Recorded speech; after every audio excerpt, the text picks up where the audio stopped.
SecurePod. SecurePod. Welcome to SecurePod by SecureFlag. In this podcast series, we speak with a variety of guests, all of whom have been involved in some way, shape or form in affecting cybersecurity culture change within their organization. Whether it's about building secure development and engineering skills, democratizing threat modeling as a standard practice in the SDLC, creating elite squads of security champions to rally colleagues across the organization, or even creating policy frameworks to enhance cyber skills and awareness across an entire continent, we know you walk away with some useful insight. SecurePod is hosted by me, Nick Kelly, production is by Alessandro Longo, and sound by Adrian Hellenberg. In the inaugural SecurePod episode, I was delighted to be joined by Edwin Kwan. Edwin is the former head of Cybersecurity Advisory and Application Security at Tyro Payments. He's also a highly respected technical application security professional, a podcast contributor, and a speaker at some of the most well-known technology conferences and events. During our time recording, we discussed the importance of threat modeling. Edwin emphasized the importance of effective training to help developers proactively address issues. We expanded on practical strategies that can be implemented to measure program success, the economic benefits for the organization when minimizing security rework, and more topics. I really enjoyed this discussion, and before we get stuck into it, if you do enjoy it as well, please don't forget to like, share, and subscribe. And now, on with the show. Welcome to SecurePod. I'm your host, Nick Kelly. With me today, our inaugural guest, and I'm very, very excited, is Edwin Kwan.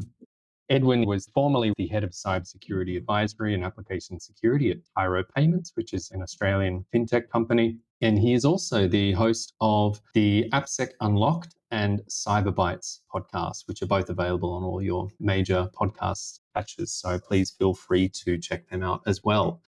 Edwin, welcome. Thanks, Nick. Thank you for having me. And I'm very honored to be the inaugural guest on your podcast. We are honored to have you as well. It's like any first episode. We'll dip our toe in and see how it goes. We have a bunch of topics lined up that we'll walk through. And I hope that the listeners out there gain some valuable knowledge, because I certainly know from our discussions in the past that you've faced some really interesting challenges and overcome many of them in your working experience. Looking forward to it. Let's start from not the beginning, not going back 30 odd years, although I don't want to say your age on a podcast with a global audience. But why don't we take a step back and we'll get an understanding, you give yourself a bit more of an introduction, how you actually ended up in the positions that you are, how you ended up hosting a couple of podcasts on application security and cyber in general, and then we can get focused on some of the topics.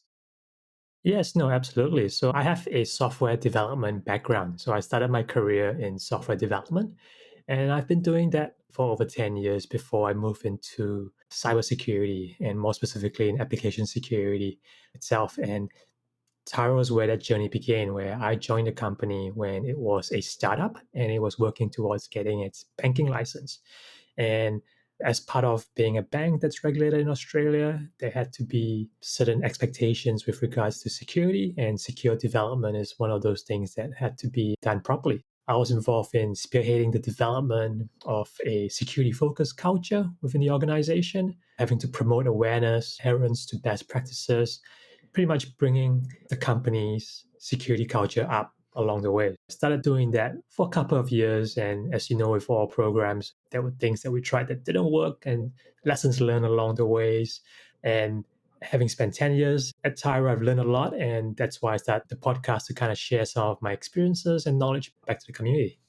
That's a great introduction. And your mention of building a security culture, let's dive straight in, because that is a very broad vision. There are a lot of mechanics and requirements underpinning that, certainly, to make it succeed. So maybe you can give us a bit of a rundown of how you approach that from the beginning and then how it evolved. Yes, absolutely. So when we started off, we had a strict timeline for when we needed to do the uplift, because we were working towards our banking license. So we took the approach of, let's do the OWASP Top 10 training, something that everyone's familiar with. Let's get everyone in to do a classroom-based session on OWASP Top 10. They'll learn that, they'll understand, and security culture is going to go up straight away from there, and it will be all good. That was the first attempt, and you can probably tell that it didn't go according to plan. First off, being a startup, our developers are really smart. They're really bright people, and when you do a training on the OWASP top 10 and you use a cookie cutter approach where at that time the training was PHP based, which wasn't the language that the organization was using. A lot of the developers disengaged. They didn't really take the training seriously because they didn't see how the training was relevant to what they were doing at work. They were looking at examples for vulnerabilities in web code, which was the OWASP training, and kind of going, that doesn't apply to us because we are using this other particular framework that prevents this from happening or that from happening. We didn't get a lot of engagement, and we could see from the output with regards to the vulnerabilities that we were discovering in our applications, there wasn't any notable decrease even after the training. It wasn't as effective. So we had to take a different approach for that. We had to find a way to respect their time and provide training that was beneficial and engaging. And also, it had to be timely for what they were doing. There were some of the things that we learned along the way. We tried different platforms, we tried gamified approaches, but at the end of the day, we felt that what really worked was a platform that was relevant and emulated the environment that they were working in. What actually worked was, rather than going and doing OWASP top 10, we did Tyro's top 10. So we figured out what were the top 10 most common vulnerabilities that the organization were discovering in our applications from our pen test. And we focused on that and kind of had material. And the code that we used for the training was actually our own code to kind of show that, yes, this is possible. We've written it. That is our code. And this is how you fix it. So that was one step that really helped. That took a lot of time to get to that journey. But what we learned from that was that it had to be relevant to the target audience, the developers themselves.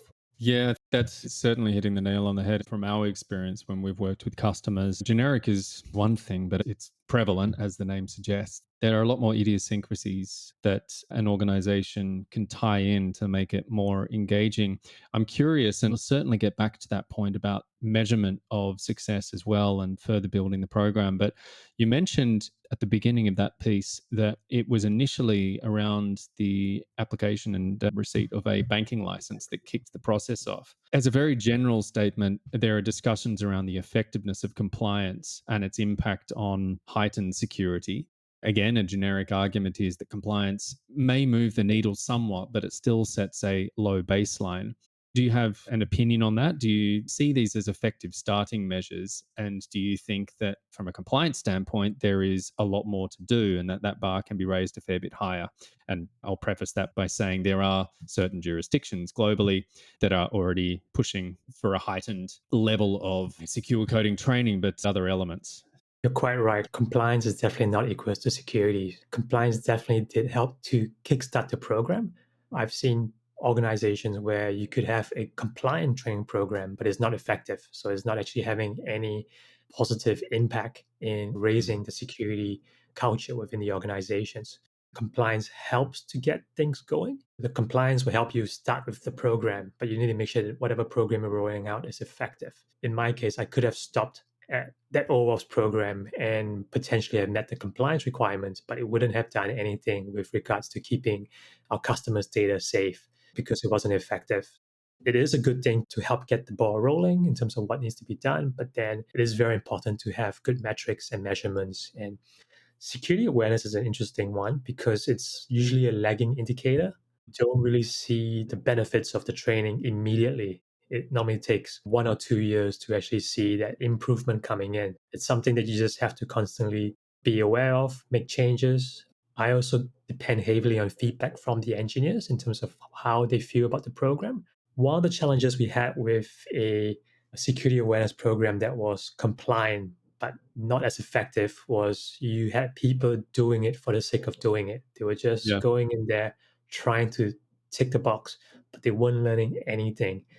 Getting that feedback from the developers themselves on the effectiveness is really important. There was this one time when we made the changes to our training program, and I would check in with the developers after the training.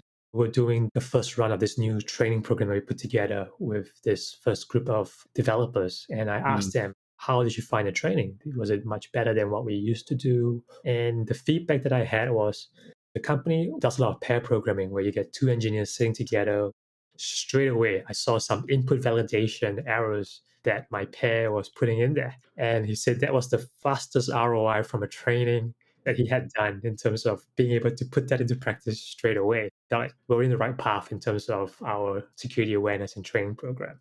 Nice. And to walk further down that path, these things do take time because it takes time to embed the kind of mindset and also the necessary skills and accuracy to start performing these things on a consistent basis and to start tackling more complicated fiddly types of issues that can lead to potential vulnerabilities.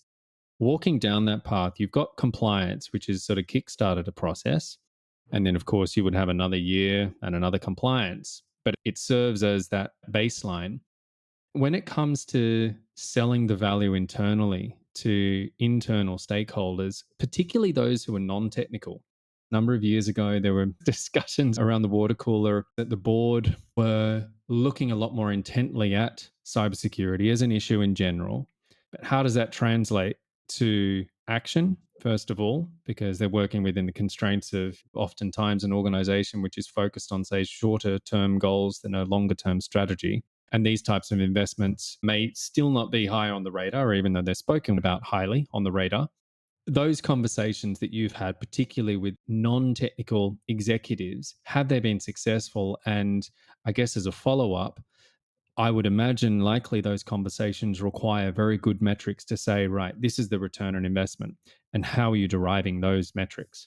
Yes, you're quite right. It comes down to the security professional that's running the program to make sure that you're using the right metrics and kind of selling the right business value to those non-technical, non-cyber people to get support and buy-in. If you are focusing your program based on number of people who have completed the training to meet compliance, then that is not a very good metric to actually do a proper uplift. If you use metrics in terms of vulnerability reduction, that's a lagging indicator, which might take a while, but at the same time, it's really hard to push that through. One of the things that I have found that was effective was actually with how a security aware organization or a security aware development team, how it actually speeds up feature delivery. And you can measure that by how long a team would take to do security remediation before features go out the door. And you can measure that before training and after training, and you can see what is the percentage decrease by having a more secure, aware organization or a culture organization and able to detect vulnerabilities earlier and fix the code right when you're developing rather than at the last few weeks before delivery where you're doing a testing and discovering that. We were able to quantify that. We were able to kind of determine that, we were able to quantify the actual decrease in terms of delivery time frame. And that kind of helped shift the needle to go, well, a security aware culture is good because it's meeting compliance. We're actually reducing vulnerability. It's good for customers, but it's also good for feature delivery or speed for delivery. So those are some of the areas that you also need to focus on and have the right metrics and measurements to be able to convince those non-technical people with regards to the value of having such a program. Yeah, and those back and forth QAs toward the end of the development process as opposed to the beginning. I mean, we're talking hours, maybe days, depending on the complexity, whereas it could have been resolved initially. And then you could put a dollar figure on the amount of human hours put to that task, which is in essence redundant had it been resolved or not even written early on. That's certainly something to tap on the shoulder of Secure Flag kindly supporting this podcast series. It's something that we focus on very much because the goal is to actually say, all right, well, here's a training process, but there's an actual dollar figure that you can attach to the training's outcome. And that dollar figure is the reduction in hours spent in security rework. And that's a much more digestible and interesting proposal as opposed to saying your developers all did an OWASP Top 10 learning course. We also had a looking about a year ago and was inspired by a very large customer, which is an extremely large bank in Southeast Asia. And they were curious about focusing more on threat modeling. It's a great activity. It's a very useful and applicable process, but it doesn't scale well. And they were enthusiastic about trying to get the developers to consider the potential threats and controls much more early on in the process.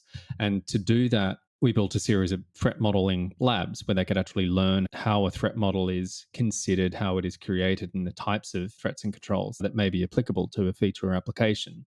As a general question, the value of threat modeling I would say is very clear. Do you have opinions on how it's deployed currently, to your knowledge, in the sector, and also the issues of its scalability, and also finally tying it back into training? Because it is something that we found has been very useful to actually do as a process at the beginning as opposed to later on in the piece. It's a great question. With regards to threat modeling, I don't think organizations do enough of it. It is so important because vulnerabilities are vulnerabilities in itself, but you need to understand what the assets are and what the potential loss is to fully understand what those risks are and what kind of controls you need to put in place. I feel like we as an industry aren't doing that well enough because one, if the security person is doing it, they don't scale. There's not enough security people to do that. And if the engineers are doing it, it's not something that they learn in university or they've learned before. So they're not actually quite familiar with it. And this is the same for secure development. If you look at universities today, they don't teach secure development, they don't teach No. threat modeling. And when you hire an engineer and you do the interview, you don't actually assess them on how good they are with security development or threat modeling. You hire them based on their development skills. So you should assume that every engineer has different level of experiences and expertise in secure development and threat modeling. Having an easy way to raise everyone's knowledge up to a base level is the first start to having proper threat modeling done. When we tried doing it, it took a long time, mainly because a lot of people haven't done it before. They didn't really fully understand it. So you kind of had to explain everything. And it took a long time and it left a bad taste in people's mouth, thinking that threat modeling is a 1 hour or 2 hour event. It's because we're doing it for the first time. And it's because as an industry in software development or security, we actually don't have that knowledge or we haven't done that enough in terms of the training to be able to do that effectively. And because we're not doing that effectively, we're not realizing the value from it. Hence, a lot of organizations are not putting enough weight in the value of threat modeling because the ROI from it is quite low. Yeah, spot on. That's certainly how we've seen it. We're automating the process because the value has not been realized and it's very ad hoc. It might be a threat model of the most critical applications, but otherwise, there's just no time to set aside a whiteboard session with AppSec engineers and the others. And if you can place it in the hands of the developers, but without stretching them too much, then it's a big win because you can actually model at the beginning and understand the potential threats and controls before you've actually started writing a feature or application. It's interesting to see where the prominence of threat modeling as an exercise and how that's really increasing as you see more of a shift to saying developers need to take some ownership, not just for upskilling and training, but also for these exercises, so long as it's not too painful for them and not too much of a stretch. And scaling that, if you can automate the process, it's accessible nowadays. Yeah, I fully agree with that. And one thing we should all know is that developers, like everyone else, wants to do the right thing. They take a lot of pride in the software that they develop, in the feature that they create. Everybody wants to do the right thing. If you're able to demonstrate to them how this approach using threat modeling will help them achieve that faster and quicker, they would take it on themselves. Using this process, we can discover any flaws earlier. That allows you to work quicker, and the systems that you create will potentially have fewer flaws. They would take it on and they will figure out how best to use that. It's about showing the value. And it also applies not just to non-technical stakeholders, but to the developers or the people who are receiving those skills and knowledge themselves. It's interesting with Secure Flag, actually. We built the product and so much of it has been built thanks to customer feedback. Also, all OWASP members have a community instance of Secure Flag that they're able to play. It's like a non-commercial personal use instance. And the amount of great feedback and the number of features and different paths that we've headed have come largely from experiences from many of our customers and also the members of OWASP. So it's been incredible. It is one thing that was flagged early on, that there is that disconnect with an activity like threat modeling, also with an activity like training and making it much more close to what a developer does during their day-to-day activities. So it doesn't seem like this contrived, simulated, non-applicable multiple choice thing, but it's actually, okay, well, I can shift from the training environment and then instantly apply that to the everyday situation. You mentioned also the relevance of training, and something that we certainly focus on is the industry terminology. Doesn't everyone love it when industry terminology creeps in? Just in time. But it's a very useful term, just in time training, because it does make sense. You have ongoing training program that is focusing on people ensuring that they have the general vulnerabilities in mind and they know how to remediate those, like the iOS top 10. But then you might have more reactive scenarios where a security ticket does come in and you're presented with, say, a training scenario that's directly relevant to that vulnerability. And also, you can blend in the last piece, which is to use that terminology from the sector, shift left. If you're threat modeling, you can actually threat model the feature application. You can understand the threats and controls. You can even try out your skills and brush up on any of those potential threats prior to actually writing code. So it's more of a statement than a question, I guess. Is that how you also see it? We've actually progressed and taken that approach over time. Like you said, everyone who joins the organization has a base level of training to have that base level of security knowledge. And then we'll have continuing education. But one thing that we found was your mention of just in time is when we would do a security assessment, a pen test on an application, and we find any vulnerabilities, we don't just include the report saying these are the vulnerabilities. We actually have here are the training materials, here are the labs, is how you can actually upskill yourself in those particular areas. It's almost a just in time to reinforce, and we kind of tie in with the assessment report itself. Hey, we found this practices down here. This is the lab. This is the video. Please take a look. We've taken that approach. Developers really appreciate that. When they find something, they jump right in, look at the training material. And I think that reinforces that learning a lot quicker because it's relevant, timely, something that they can apply straight away. We've taken that approach with closing the feedback loop from pen test back to training and education again. Excellent. And I just wanted to check if there were any other lessons learned that you wanted to elaborate on. I'll just reiterate what I've covered before earlier, where the main learning points were making sure you pick something that's relevant to developers, relevant in terms of the language that they're using, the kind of vulnerabilities, even with the kind of environment that they're working in. The training could be using the same IDE or the same kind of code base that they use, same frameworks that would help. And making sure it's relevant. So having that information in there just in time, closing that loop helps a lot too. Those were the two things that help make our program more than just a compliance checkbox, being something that's effective and giving us real benefits in terms of reduction in vulnerabilities and increased feature delivery within the organization.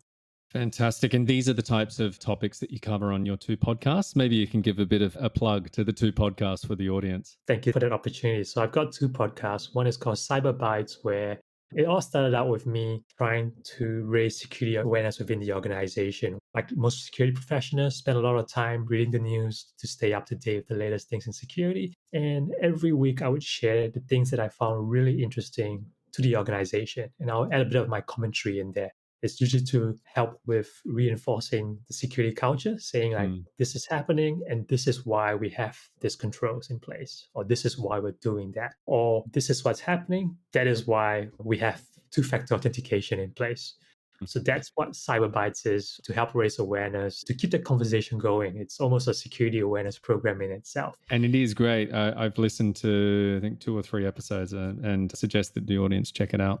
Thank you. Yeah. Hopefully it's in the show notes so you can take a look at that. And then the other one, it's called AppSec Unlock, where I deep dive a lot more into application security, looking at different areas such as security awareness, and then the different approaches in there. And every 6 months, I'll deep dive into one area, kind of dive into that. Lots of research goes into that. We'll interview practitioners, people who are involved, flash up more into that topic. That is AppSec Unlocked. Perfect. And absolutely, they will be in the show notes. It is always good to have a conversation with you. I'm glad we recorded this one. Thank you so much for your time. Looking forward to catching up again sometime soon. Thanks, Nick. And once again, I'm very honored to be the inaugural guest. And I'm hoping I'll be able to come back again and have more conversations. The door is always open for you. Thanks, mate. See ya. SecurePod. SecurePod. SecurePod. SecurePod. SecurePod.